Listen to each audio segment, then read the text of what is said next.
Strauss gives advice for teaching uh, that we should move forward under the assumption, however imaginary, that there's one person who will hear the teaching, who is of a sounder mind and better heart than we ourselves. So, um, under that maxim, uh, I can support myself in reiterating and attempting to give more candor or clarity to issues which otherwise would bore me to tears and which I find almost intolerable to go over again and again because I've already thought through them myself. On the other hand, I can also uh, address Heidegger uh, to myself regarding Heidegger as an authority, by which I mean um, here's somebody who seems to have gone out on a path which I regard as a valid path, and therefore uh, they're an authority to me by my own choice, and they're an authority, which means at the same time I don't regard them to it demonstrated that they're simply have knowledge or science or speaking the truth, but rather they're an authority precisely because they have some skepticism with respect to their teaching, which I haven't fully understood. If I had fully understood them, I would have done one or the other thing. Either I would have taken over their position, which is generally the older way of thinking about it, or I would have done this Nietzschean will to power move where I would have projected myself into their teaching and therefore taken it over by reading myself into it. But for the moment, I would say there's a mid position also between treating as an authority and taking over the teaching. Um, so, on the question of why can we use the figure of why can we use the notion of idiot or layman in connection to um, Epicureanism? Um, so, if we have any, Epicureanism is marked by this refusal of duty. So, duty means sort of any office holding. So, for instance, we had this Epicurean move in the negative sense by, I think, one of our uh, representatives by the name of Gates recently has been charged with all kinds of misconduct, uh, having sexual congress on the floor of the actual Congress with possibly with an underage woman in addition, um, or young woman, um, and some other things of that nature. So this would be dereliction of duty. So in this sense, um, he put his, if we regard Epicureanism as speaking of pleasure, so if we address Epicureanism from sort of a position of somebody who's merely heard the word Epicureanism and says, oh, that's about uh, the good life and pleasure. This is somebody who has disregarded his the religio officii, in other words, the bond of the country or the polis and the duties that those require, the offices. One could say until Rousseau, until the social contract theory, um, being a citizen meant holding an office. A citizen was in effect a public office, and therefore it implied a duty. So, in this sense, we can see how pleasure and duty come into conflict, right? That's a simple issue, but that's not primarily the difficulty Strauss is looking at. Um, Although certainly we should keep that in mind. So the idiot is we can let's coordinate idiot with the private sphere. So then the problem Strauss is looking at is that in the after the American Revolution, there's no longer a public sphere anymore in the older sense. Everyone is supposed to be primarily a private individual without a duty. So the bare fact of being a citizen is no longer to hold an office, is no longer to have a duty to the state, and therefore something like hedonism becomes more natural. The official statements would be more like Locke's statement of comfortable self-preservation, but then you could add comfortable self-preservation along with entertainment and with pleasure. And of course, you can think of the quote-unquote free thinkers of the 18th century and the beginning of the 19th century um, with their polemic, which was not exactly Epicurean in the full sense. Why would not? Because what they were saying was that it's beneficial to the country and beneficial to the polis, or like to pursue pleasure. So, for instance, that somebody would often visit the brothel, and this would put money in the hands of the prostitutes or sex workers, and then they would go out and buy hats. They would go to the milliner to buy hats, and then it promotes commerce, and then the country prospers in this way. So it was actually put forward as a duty to be egotistical in some limited commercial sense. If you take it to, so that's, but I'm going to have to do, this is going to be very episodic, I think, but if we pick up a few principles along the line as we go along the right lines, we can still work with it. Let's end this one by making a statement about how Strauss sees the beginning of Epicarianism. So the book by Coulanges, Numa de Coulanges, is like 1860 or so, about the ancient city, is in some way a book that promotes an Epicurean, a notion of an Epicurean enlightenment, let's say. So remember that we've said already that Epicureanism is sort of an offshoot of Socrates' teaching, right? So, for instance, in the Euthyphro, when Socrates wants to make this rational clarification that the gods cannot be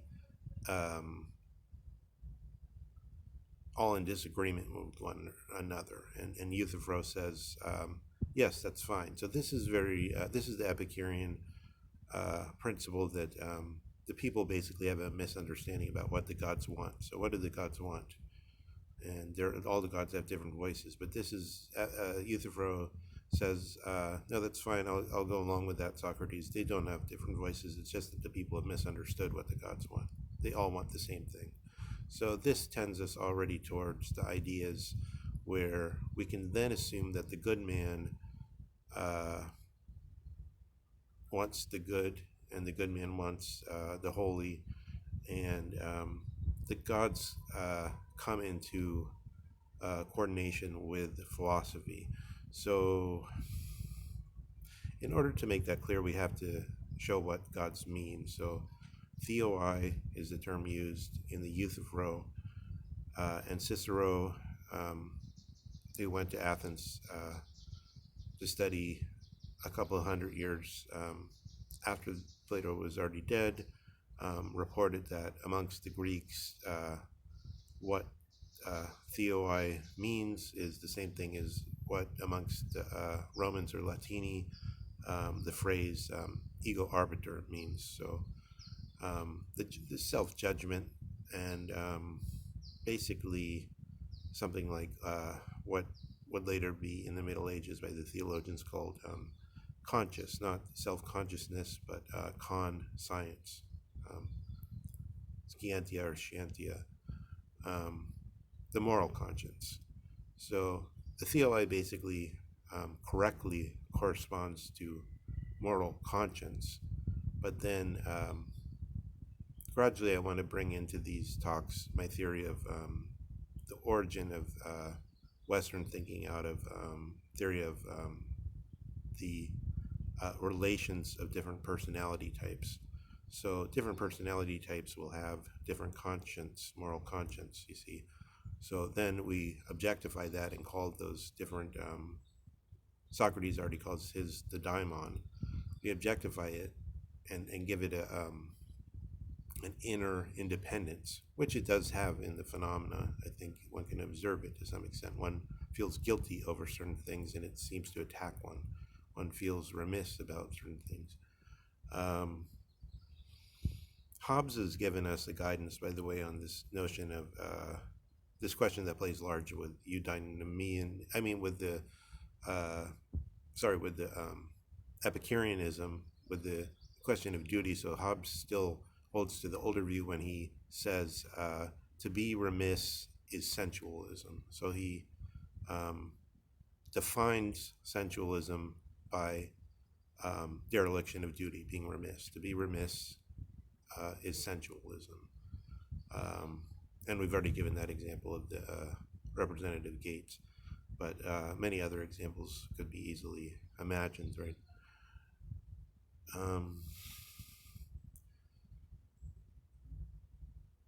In The Youth of Rome, Strauss tells us that Plato has exercised his art by excluding all talk of the ideas. So we're seeing this philosophizing movement, but when the student of Socrates, Aristippus, takes it over, Aristippus, the forerunner of Epicurus, he simplifies the whole teaching. But he does this basically by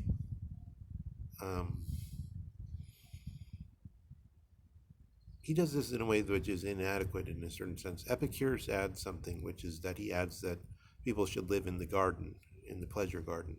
So, in other words, not in the polis, but in the pleasure garden. So in the next video, I want to say, well, what were we already talking about is the removal of superstition through the cholengus thing. So like the Epicurianism does have something to do with calmness, inner calmness, right? That we want to not be afraid of an eclipse or so, because then we explain scientifically to ourselves what's happening and then we calm down. Zizek explains scientifically to himself, my son has merely died, but he didn't suffer, therefore let's remain calm about it. We'll just go out to dinner and have a good time. Something like that. So there is an element of rationalization in Epicureanism for the reason that rationalization is that virtue which produces calmness in some instances.